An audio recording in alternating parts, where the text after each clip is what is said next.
Can you tell us what you feel Bella's arc is in New Moon? You find Bella in a very comfortable position in life. She's pretty sure that she's decided how she's going to spend the rest of her life. She's with Edward. She's with this like constant thing, this ideal.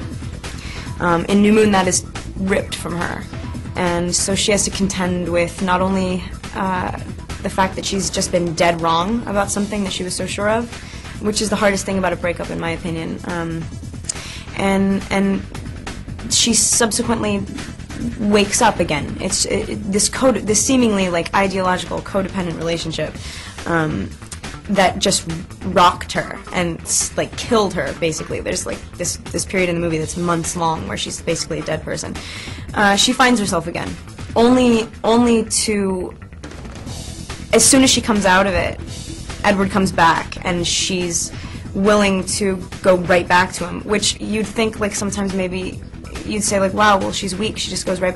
It takes a really like self-possessed, strong person to trust yourself, and she grows up a lot. I mean, she really matures in this movie. She's finally like in a position where like you believe that she's making the right decisions for herself and that she knows herself well enough to make those decisions. But in Twilight, it's all about like abandon and self-discovery and like throwing yourself into something you don't know. And so now it's like, wow, this girl's got it together. I believe her. She knows what she wants. Really interesting aspect of the movie was the way that it started in a dream and then finishes with the same scene that's actually become reality. Mm-hmm. Is it difficult for you to keep the movie linear in your head, because I know you probably shot it out of sequence? Yeah, that's something as an actor that's like always a challenge that you have to. In this case, it was hard for me to go back and forth from being in the depths of like what I could only imagine death would feel like, and then in a day after lunch have to go full circle and be like alive and awake and happy and chipper with Jacob. That's hard, definitely, but that's our job. You know, you never shoot a movie in sequence, so like it is your job to have the whole thing in mind and be able to act impulsively and be organic, like, you know, just be in the moment. Were there any scenes that you were kind of afraid to shoot in this movie, because there was a lot of physicalness in the movie? Yeah, I mean, the emotional aspects of this character are like absolutely in the physicality as well. I mean, she's like, she permeates. Because it's not a story that's set in a reality that we can relate to, I was always thinking that I wasn't ever being sad enough, that I wasn't ever being, you know what I mean? Because it was like, I don't know what it feels like to be broken up with by a vampire. All I know is what it feels like for me, and I'm human, you know what I mean? So physically also, it was tough because she's always like running around and like falling down in the woods, and it was hard. Like generally, New Moon was, I think, out of the whole series, probably the most, for Bella, definitely the most, really beat her up. And how about the motorcycle riding? Was that difficult for you? Had you ever ridden a motorcycle before? No, I don't like motorcycles either, at all. Like, I think the whole idea of that, I was on a rig.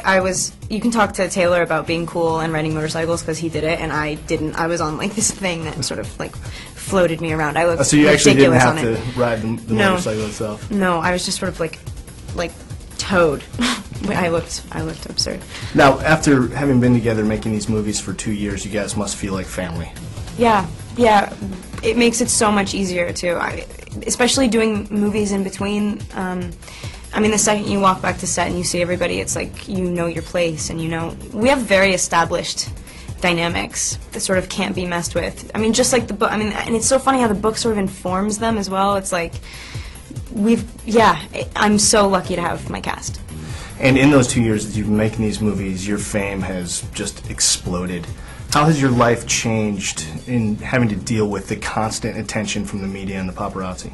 It's changed in that it's completely, I mean, it's changed in that I had to fight to get my movies out before, and now people are sort of in waiting to see like what we're all going to do next, and that's the coolest thing ever. So that's a change. And then, and just in terms of like personal day-to-day life, this is probably the most intense that it's going to get at this point. It feels fleeting. It feels like it's going to go. You know what I mean? Like, so I'm not too worried about it. I'm a pretty private person, and you can be private and open at the same time.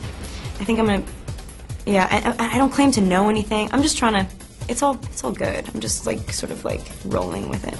What are some of the most ridiculous things that you've seen written about you? People think that I'm anorexic and pregnant, which is really funny It's to an me. unusual combo. Yeah. Stuff like that. Stuff like that I just find kind of funny. The day after, like, pregnancy rumors, I was, like, eating a cookie at the craft service truck, and I, like, looked around, and this guy pulled up and just went, "Shh," you feel like you're being shot, too, like, with a gun. And I was like, "No!" And I threw the cookie on the ground. I was like, "That's why!" And then I was like, "I want that cookie back."